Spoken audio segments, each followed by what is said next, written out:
आज जो मैं आपको सुना रहा हूं कहानी, शायद सुनने के बाद आपकी आंखों में आ जाएगा पानी। ये कहानी लगन, समर्पण, निष्ठा और साथ की है। ये कहानी जितनी मेरी है उतनी ही आपकी है।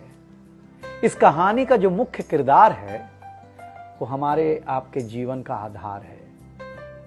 वो आपके लिए ज्यादा, अपने लिए कम बनी है। हाँ जी, बिल्कुल सही समझ रहे हैं आप। वो हमारे आपकी पत्नी है। वो हमारी आपकी पत्नी है।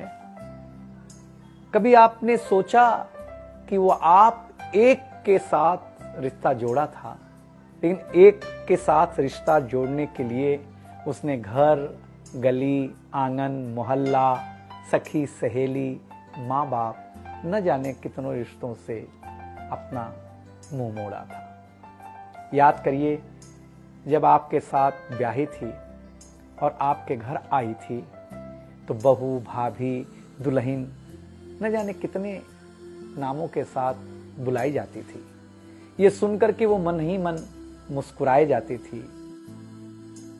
घर के सारे लोग उसी के भरोसे रहते थे। शायद इसीलिए अंग्रेजी में हम उसे हाउसवाइफ कहते थे। कुछ ही दिनों तक उसने दुल्हन होने का आनंद जिया। फिर झाड़ू, पोछा, बर्तन, चूल्हा, चौका, इन सब ने उसको जकड़ लिया। रोज हमारे लिए नाश्ते से लेकर खाने तक कुछ खास रखना, हमारी लंबी उम्र के लिए न जाने कितने उपवास रखना।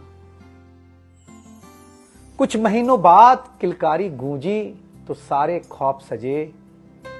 वो मां बनी तो हम भी बाप बने। जैसे जैसे वो उम्र की सीढ़ियां चढ़ती गई, जैसे जैसे वो उम्र की सीढ़ियां चढ़ती गई, जवाबदारियां कुछ न कुछ रोज बढ़ती गईं। एक तरफ बच्चे पे नजर, दूसरी ओर मैं ऑफिस के लिए लेट न हो जाऊं इस बात का डर। सब कुछ बराबर हो, कुछ रह न जाए, और इस बात पर भी ध्यान कि गैस पर रखा हुआ दूध कहीं बह न जाए। घर वालों की फरमाइशों का चूल्हा जो एक बार चलता, घर वालों की फरमाइशों का चूल्हा जो एक बार जलता, तो कब सुबह, कब शाम, कब रात हो गई उसे पता ही नहीं चलता। इन व्यस्तताओं के बीच समय का चक्र कुछ इतना तेजी से चला, मुन्ना कब मनोज हो गया, मुन्नी कब सुमन, पता ही नहीं चला। अब तक जो था प्यार, अब उसने अपना नाम बदल करके रख लिया था तकरार। बेटी को लेकर के कहना कि कुछ ज्यादा ही मन बढ़ा रखा है, तुम्हारे प्यार ने इसको सर पे चढ़ा रखा है।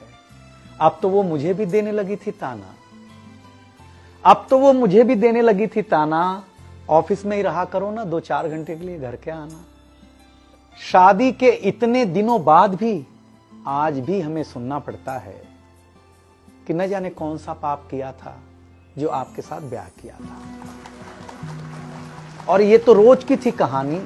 इतना जोर से कहना कि घर के सारे सदस्य सुन लें कि एक दिन बीमार होती हूं ना, तो एक दिन बीमार होने पर किसी को कोई देता नहीं है 1 गिलास पानी, लेकिन जैसे ही उसे आपके तबीयत खराब होने का होता आभास, आकर के बैठ जाती थी आपके पास। याद तो होगा ना, वो मीठी बातों के साथ माथे पर विक्स लगाना और साथ में कान में यह भी कहना कि कल सुबह अगर अच्छा ना लगे तो फिर ऑफिस मत जाना। लेकिन एक दिन समय ऐसे मोड़ पर ले आता है जहां बदल जाता है जिंदगी का ताना बाना। थाली में रोटी रखते हुए उसका ये कहना कि बेटी जवान हो गई है, क्या अब लड़का भी मुझे ही ढूंढने होगा जाना। शादी तय हो जाने के बाद 1-1 रुपया जोड़ना, पैसे कम पड़ने पर खुद का कंगन तोड़ना, सब कुछ हो जाएगा मुझे ढाढ़स बढ़ाना, सब कुछ हो जाएगा मुझे ढाढ़स बढ़ाना। विवाह का गीत खुद रोते हुए गाना। याद तो होगा ना आप लोगों को ये गुजरा हुआ जमाना। कुछ समय बाद जब हम जवाबदारियों से मुक्त हो जाते हैं तो कुछ ज्यादा ही धर्मयुक्त हो जाते हैं। उम्र के अंतिम पड़ाव पर हम बीमारियों के बीच जीने लगे हैं। बिना शक्कर की चाय पीने लगे हैं। लेकिन सच ये है कि जब तक हमारी आपकी पत्नी साथ है, चाय मीठी हो न हो, लेकिन जिंदगी में पूरी मिठास है। जबकि पत्नी के बारे में बहुत कम लिखा गया है, हर जगह माँ का ही गुणगान है। मैं मानता हूं कि माँ महान है, लेकिन आपके जीवन में आपकी पत्नी का भी महत्वपूर्ण योगदान है।